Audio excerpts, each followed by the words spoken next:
Thrill Seekers, one and all. Yesterday, as we announced it, our Johnny Rebb, one of the great foundations, icons of rock and roll there, and one of my great mates in life too, is Johnny Charter, who was a keyboard player with the original Johnny Rebb and the Rebels, an original Rebel. Good morning, Rebel John. Well, good morning, Ross, and good morning, all your viewers. How sad. How sad. I can't believe it. Yeah. What happened, we had a big luncheon on Monday up at Woy Woy with all our aging rockers from that era. Yep. And Johnny Rebb was going to appear and have lunch with us. And on Saturday morning, he rang me and said, "John, I'm not breathing too well at the moment. I'm not very mobile, so I'm going to have to give the luncheon a miss on Monday." And I said, "Mate, that's cool. I understand. Your health comes first before we have lunch." And he said, "Yeah, I'm not going too well." And then we didn't think about it too much. And then I went to lunch with all the boys on Monday, and we found out he passed away on that Saturday. Just after he talked to me. God almighty. What the story was that he couldn't breathe too well at all after he got worse and worse, and they called the ambulance, and he walked to the ambulance okay, but they got him to hospital and they got him into emergency, and apparently his kidneys failed. Yeah. They put him on life support, and something happened. The doctor said, "No, his brain is deteriorating," so and they had to pull the plug on him. That was Saturday afternoon sometime. Well, mate, we can be thankful for all the great joy he brought to our world, to our lives, and you were there as part of it, mate. You were there. Yes, I actually met Johnny Rebb in 1958. It was at the 57, I think. I go back even further, at the rock and roll ball at the Sydney Town Hall. Bill McColl's rock and roll ball. I was playing with Alan Dale and the House Rockers at the time. Yeah, and he approached me, he and his manager, Sid McDonough. He had a manager in those days before he even became a singer. Yeah. And he said, "Would you like to come with us? And we're going to put a rock and roll band together. And would you like to come and be the musical director and find some musos for us and form the band?" I said, "Sounds like a good idea. Let's talk about it." So we talked about it, and eventually it happened. I found a lot of guys that I had worked with, and we put them together, and the rest is history. The Rebels were born. Yeah. We went into EMI and we cut a record called Johnny Be Good. Yes. A Chuck Berry classic, and I did the arrangement. I used two saxophones, and I played all the pump and piano stuff that happens to the Jerry Lewis style piano. Yep. And it became a mild. It didn't reach the top 40, but it got the attention of Lee Gordon, and Lee Gordon scooped us up and put us on the big show, the first big show with the Platters and Tommy Sands on that record. And we went into the studio about the same time, and we cut that record called Hey Sheriff, which was a big hit for us. It was in the top 10. Okay. And I arranged and conducted all that sort of stuff, and then we went from there.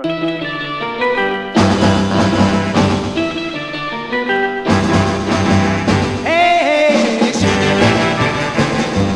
open up the jail.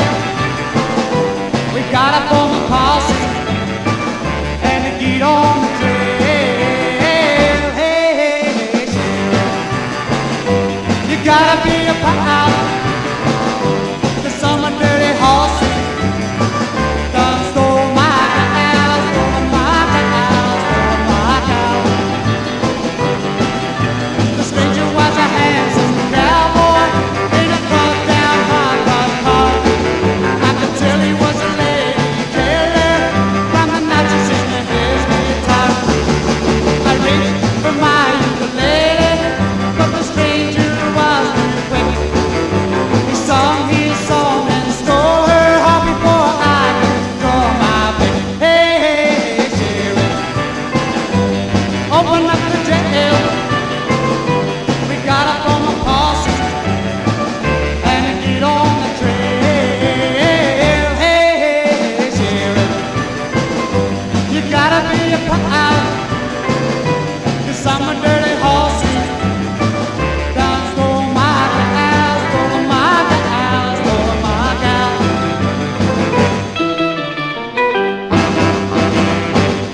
You're on Vintage FM and you're with Rossco. Now I'm going to continue with the interview with Johnny Charter, who is the musical director and founder there with Johnny Rebb of Johnny Rebb and the Rebels. Well, and that's me going, ga-ga-ga-ga-ga-ga-ga. That's me on the piano doing that. Yeah, well, what a famous riff that became. Yeah, that was good, wasn't it? Yeah. And a little piano solo in the middle, and the guitar player playing the other side of it was a guy called Lenny Hutchison. Oh, gosh. He was a Maori guy. Who was, I remember Lenny well. You give me goosebumps, mate. Yeah, great guitar player. Oh, my God, yeah. We share the solos, and that's it. That's fantastic. Yeah. And John, you were the first rock and roll band on Bandstand? Yeah, we after that same success as the Hey Sheriff record and the other stuff we were doing, we got approached by Warwick Freeman. Ah, the great Waka. Yeah. And Waka, and they started started Bandstand on Channel 9, and we were the band on to. Well, I think we stayed there quite a few months. I'm not too sure. My memory fades a bit here, but it's a long time ago. Can't recover it. At least 6 months or 10 months, we did the backings for all the other acts, and we were the resident band on Bandstand. Just sensational, John. Look, thank you for sharing that. We couldn't let Johnny Rebb go without being acknowledged. Johnny Charter, and you're still going yourself. I mean, I got 4 gigs this week. Yeah, I know, and I've made you become the musical director for the movie that I'm doing too. We're going to be working forever, son. Oh, mate, I'm ready for it. Oh, so am I. I'm up for it.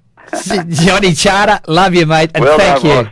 Thanks, mate. Thanks, there he is. The fantastic Johnny Charter. Yes, mate.